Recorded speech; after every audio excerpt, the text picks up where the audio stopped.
Good evening. You're watching the main news on HKIBC. I'm Azam Khan. Here's a look at tonight's top stories. A fire in Tsz Wan Shan forces around 200 people to evacuate a residential building. The much-awaited Harbour Chill Carnival begins today. And Ukraine to get cluster bombs, which have a proven track record of killing civilians.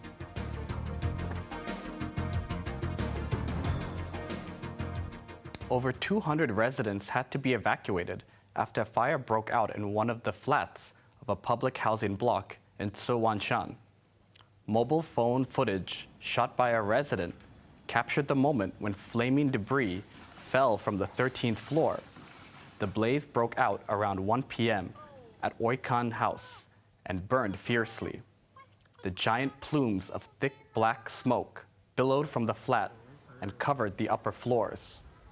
Firefighters responded immediately, and the blaze was put out about 3 hours later.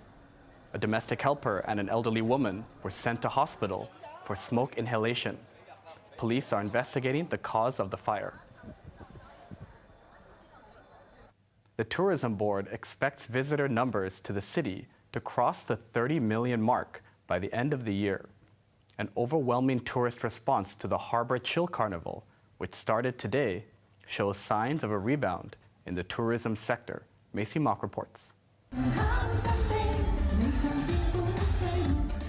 Cantopop singer Kelly Chan performed on a water stage in Wan Chai to kick off the Harbour Chill Carnival organized by the Tourism Board. For 5 consecutive weekends, musicians from Asia will perform on the same stage.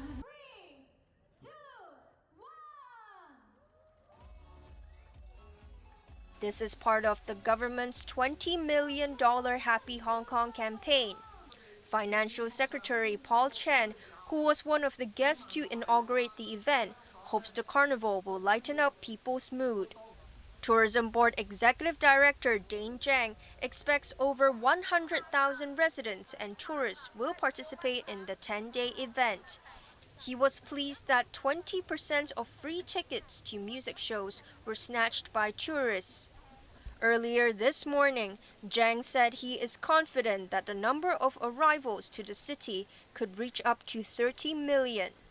The pace of recovery has been quite satisfactory. I think for the first 6 months of the year, we have seen close to 30 million of our visitors' arrival. And usually the second half is stronger. I would be quite optimistic that we could reach 30 million. 30 million is only half of the number of visitors recorded in 2019 before COVID battered the city. Zhang urged people to draw their attention away from how fast tourism will recover and instead think about how to be a good host to the visitors. I think it's important for us to all realize that it's not the crucial thing for us to recover back to like 100% of pre-COVID numbers. Because pre-COVID we are having a peak, it's like the peakest number of visitors to Hong Kong. So I think it's important that we give our visitors a good experience when they're visiting Hong Kong. Zhang said more large-scale events will be held near the end of this year instead of the summer, due to unstable weather conditions. Maisie Mock, HKIBC. In a freak accident, a mechanic's right forearm was severed during routine maintenance of an escalator in Chung Kwan O Hospital. The accident occurred when the escalator suddenly started as a technician, surnamed Chu, was working on it. A colleague who was assisting switched off the machine before Chu could be rescued. Chu was sent to the accident and emergency ward of the hospital, where he underwent surgery. He was in critical condition as of this afternoon. The police and electrical and mechanical services department are investigating the case. A 71-year-old man was taken to the hospital after being mugged in Yau Ma Tei. The attack happened around 11 p.m. at Shanghai Street Rest Garden. 4 people beat up the victim and took $900 in cash and his mobile phone. The man filed a report with the police himself.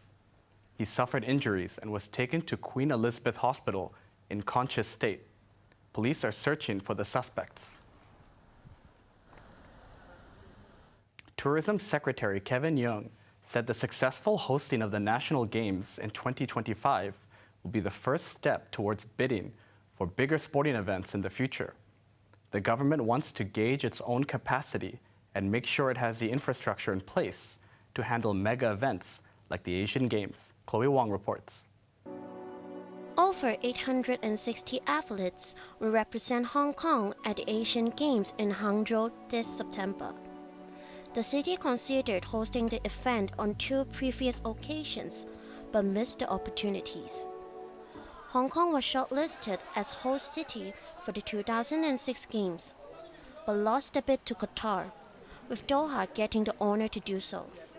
5 years later, the Legislative Finance Committee overruled the funding for a bid to host the 2023 edition.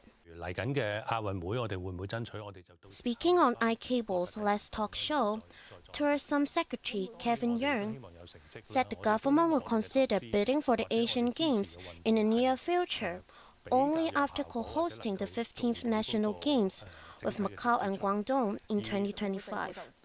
Yang added that holding such significant large-scale sporting events requires high-standard venues and logistical arrangements.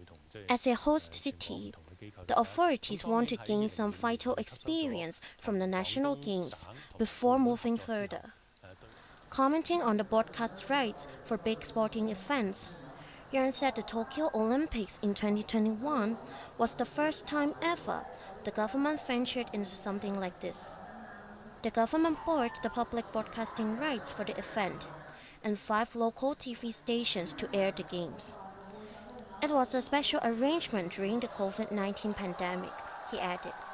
Talking about the Paris Olympics next year, Yang said some broadcasters are in discussions with the host to get the rights. The government will keep an eye on the situation and take further action as and when required, he added. Chloe Wong, HKIBC. A driver fled the scene after crashing his car into 2 taxis in Tsim Sha Tsui. The private car was heading towards Carnarvon Road from Kimberley Road when it rammed into 2 waiting cabs. The front of the car was damaged. Some pedestrians had a lucky escape. Witnesses said the driver crashed again into a curb on Austin Road. He fled the scene from there before the police arrived. Police are looking for the driver. Pandemic advisor Ivan Hung said the government should set up factories to produce locally invented medicines and vaccines. Hung said the University of Hong Kong has developed its own vaccine for COVID, but further tests and research is needed before its launch. Macy Mock reports. The government's pandemic advisor, Ivan Hong, said COVID infections are gradually declining in Hong Kong. Speaking on a commercial radio program this morning, Hong said there were less than 20 COVID patients at the Queen Mary Hospital in Pak Fu Lam. Most of them are elderly or those with chronic illness. The XBB variant of COVID is now the dominant strain in the city. Hong expects multinational pharmaceutical companies to come out with a vaccine for the variant soon. And the same could be made available to the public by the end of this year. The University of Hong Kong and 2 mainland pharmaceutical companies are also working on developing COVID vaccines. Hong said during its development and test phase, researchers have studied its effectiveness to tackle the Omicron variant. He expects researchers will have to carry out further tests to develop vaccines that can target the XBB variant before launching them in the city. In the program, Hong also expressed his support for the government's plan to set up its own drug regulatory approval system. Hong said not only medications should be invented and approved in Hong Kong, but the city should set up its production lines to speed up the manufacturing process. The government should support the medical sector by setting up factories for manufacturing medicines and vaccines in the city. Maisie Mock, HKIBC. Continuing her meetings with top officials in Beijing, U.S. Treasury Secretary Janet Yellen met with Vice Premier He Lifeng. It's my belief that a wide swath of our economies can interact in ways that are uncontroversial to both governments. The fact that, despite recent tensions, we set a record for bilateral trade in 2022 suggests there's ample room for our firms to engage in trade and investment. During their meeting, Yellen also reaffirmed her hopes for better communication between the two countries. On Friday, Yellen had met with Premier Li Qiang, as well as other number of high-level officials, as part of her 4-day visit to stabilize relations between the two powers. U.S. President Joe Biden has defended his very difficult decision to give cluster bombs to Ukraine, which have a proven track record of killing civilians. Ukrainian President Volodymyr Zelensky has thanked Washington for a timely and much-needed military aid package. After months of public display of deliberation, the White House has authorized giving thousands of cluster munitions to Ukraine. The destructive bombs are part of a new $800 million weapons package the Pentagon is providing to Kyiv in its fight against Russia. The highly controversial decision has even had U.S. President Joe Biden's fellow Democrats label it as an unnecessary and terrible mistake. Cluster munition is a controversial weapon that more than 120 countries have agreed to ban because the munition itself, once it lands on the ground, releases little bomblets that some of them don't explode and can kill or maim children or adults, farmers, civilians, years after a conflict is ended. Human rights groups have sharply criticized the decision, reminding that roughly 150 civilians were killed by cluster bombs in 2021. The U.S. has used cluster bombs in its war on terror in Afghanistan and Iraq before a 2009 law banned exports of the munitions. The United Nations said they do not want to see the use of cluster bombs and calls on all parties to abide by the convention, ratified by more than 100 nations. Biden's administration said they are aware of the threat to civilians, but defended the decision, saying a toned-down version will be sent to Ukraine, and that Kyiv has promised to use it carefully. The decision comes on the eve of a NATO summit in Lithuania, where Biden is likely to face questions from allies. Many NATO member countries have banned the use of cluster bombs because of its track record for causing civilian casualties. Ukraine's NATO membership will also be discussed at the summit, and President Volodymyr Zelensky has been touring other member nations to drum up support. Dutch Prime Minister Mark Rutte will hand in his resignation after his government collapsed over a disagreement with his coalition over asylum policies. The longest-serving premier of the Netherlands announced he was stepping down, citing major differences within his four-party coalition over how to rein in migration, a divisive issue across Europe. Consequently, the country will face a general election later this year, and Rutte and his government will remain in power as caretaker until then. The conservative leader tried to force through a bill to cap the number of relatives of war refugees coming into the state, but it was opposed by his liberal coalition partners. On to the weather now. There is no respite from the heat for now. Temperatures will range between 28 and 23 degrees tomorrow. The hot weather will continue next week. Now let's take a look at the weather around the world.